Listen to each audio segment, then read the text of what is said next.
Good morning, students. In the previous lecture, we have studied about the vectors. What are vectors? What is the importance of vector and how vectors are represented graphically? Okay. Now we will study about the position vector and the displacement vector in a plane. Let us consider motion of an object in a two-dimensional plane. ठीक है, this is your x coordinate, this is your y coordinate. Suppose at any instant the particle is at point P. So its position vector is drawn like this. Okay, it is a straight line distance from the origin. ठीक है, let us suppose कि after certain interval of time, as the particle is in motion, so after certain interval of time it has changed its position and it has reached the point Q. So its new position vector will be like this. So this OP and OQ are said to be the position vectors. What they are said to be the position vector. इसको भी position vector बोलेंगे और ये भी क्या रहेगा, position vector रहेगा आपका. ठीक है, समझो जी, position vector gives us the two important information. First, straight line distance of the object from the origin. पहले इंपॉर्टेंट चीज बताता है कि straight line distance of the object from the origin. Origin से वो ऑब्जेक्ट की स्ट्रेट लाइन दूरी बताता है.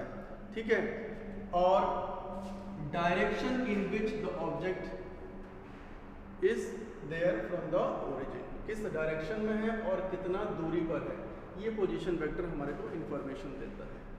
अब एक और आता है डिस्प्लेसमेंट वेक्टर. क्या है, तो वो डिस्प्लेस किया P से Q में ना. तो देखो, पोजीशन वेक्टर ओरिजिन पर टेल होता है वेक्टर का, हेड होता है पॉइंट P पर. अगर नया पोजीशन वेक्टर अगर मोशन में है, नया पोजीशन वेक्टर बनाते हैं तो फिर भी ओरिजिन इधर है और इसका हेड इधर है. लेकिन डिस्प्लेसमेंट वेक्टर क्या होगा, ये P से Q में डिस्प्लेस किया है ना, तो फाइनली कहाँ पहुंचा है, Q पर. तो Q पर हम ये एरो बना देंगे. ये जो होगा इसको कहेंगे displacement vector. What do we say? We say it is a displacement vector because it has, after a certain interval of time, it has displaced from point P to point Q. So this is said to be the displacement vector. A displacement vector also gives us some information that how much the object has moved, कितना move किया, कितना दूरी move किया P से Q में, and in which direction the object has covered this distance in the given interval of time. तो इसको कहेंगे डिस्प्लेसमेंट वेक्टर और इन दोनों कहेंगे पोजीशन वेक्टर. समझ में आया? अब देखो, इसको कुछ और तरीके से भी समझो. सपोज जैसे ये पॉइंट P है, तो इसके कोऑर्डिनेट्स क्या होंगे, x1 y1, जैसा आपने 10th क्लास में पढ़ा होगा कोऑर्डिनेट ज्योमेट्री में. तो its position can be x1 y1. पहला x कोऑर्डिनेट लिखा जाता है, बाद में y कोऑर्डिनेट. इससे क्या हो जाएगा, x2 y2. ठीक है, तो पोजीशन वेक्टर कैसे लिखेंगे, पोजीशन वेक्टर OA. बता देना, कल वेक्टर के ऊपर एरो लिखा जाता है, तो क्या लिखेंगे, x1 i cap plus x y1 j cap. ठीक, पोजीशन वेक्टर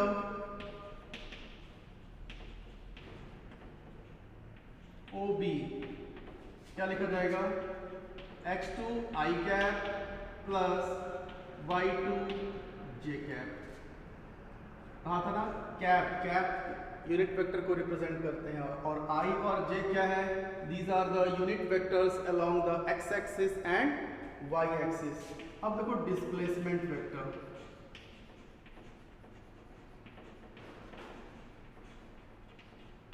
डिस्प्लेसमेंट वेक्टर क्या है, PQ. सो PQ कैसे लिखेंगे, this is written as x2 minus x1 I cap plus y2 minus y1 j cap. In this way, position vector and displacement vectors are represented. Remember that position vector and displacement vectors are the examples of vectors in a plane or in 2 dimension. Okay. Now our next topic is multiplication of a vector by a real number. क्या मतलब हुआ इसका कि multiplication of A vector by real number.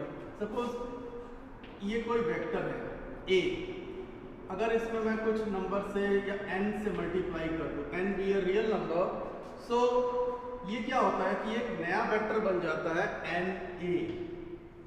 अगर मैं कोई real number से किसी वेक्टर को मल्टीप्लाई कर देता हूं तो ये एक नया वेक्टर बन जाता है n a, whose मैग्नीट्यूड, इस नया वेक्टर का जो मैग्नीट्यूड होगा वो n times the given vector,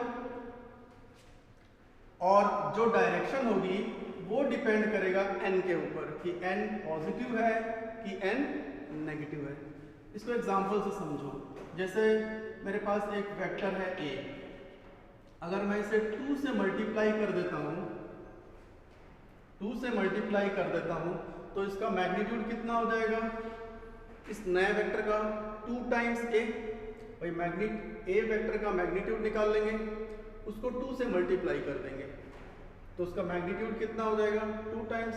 नहीं समझ में आ रहा तो इसको ऐसे समझ लो, 3i cap plus 4j cap, ये a वेक्टर है. तो इस a वेक्टर का मैग्नीट्यूड कैसे लिखेंगे, कितना हो जाएगा 5 आएगा, और 2 टाइम्स a वेक्टर तो कितना हो जाएगा 2 5 is 10. समझ में आ रहा है, 2 times the magnitude of the a. तो ये हो जाएगा उसका मैग्नीट्यूड. अब उसका डायरेक्शन क्या होगा, डायरेक्शन जो होगा वो डिपेंड करेगा इस 2 के ऊपर कि ये इसकी वैल्यू +2 है कि -2 है. अगर +2 है तो मतलब क्या है कि इसका जो नया वेक्टर n टाइम्स a, इसका जो नया डायरेक्शन होगा वो that will be along the a. But अगर -2 होता है यानी n की वैल्यू अगर माइनस होती है तो जस्ट डायरेक्शन ऑपोजिट हो जाएगी. Okay. Next, multiplication of a vector by a scalar. वही सेम चीज़ है, थोड़ा सा इसमें अंतर है कि जैसे मान लो एक वेक्टर a है, अगर मैं किसी स्केलर s से इसे मल्टीप्लाई कर देता हूँ तो ये क्या बन जाएगा, एक नया वेक्टर बन जाएगा s a, ठीक है, जिसका मैग्नीट्यूड रहेगा s टाइम्स a, और जो डायरेक्शन रहेगी that will be along the a, क्योंकि स्केलर तो हमेशा पॉजिटिव ही रहता है. ठीक है. नेक्स्ट, रिजल्टेंट वेक्टर क्या होता है जी. रिजल्टेंट वेक्टर, देखो जी, रिजल्टेंट वेक्टर का मतलब होता है कि it is defined as a new vector. Resultant vector of 2 or more vectors, resultant vector of 2 or more vector is a new vector which produces the same effect as produced by the individual vectors together. जो दोनों vectors जो individually अपना जो effect produce कर रहे थे वो दिखाएगा एक resultant vector. ठीक है. This we will discuss in the later कि what is a resultant vector. Okay. Thank you.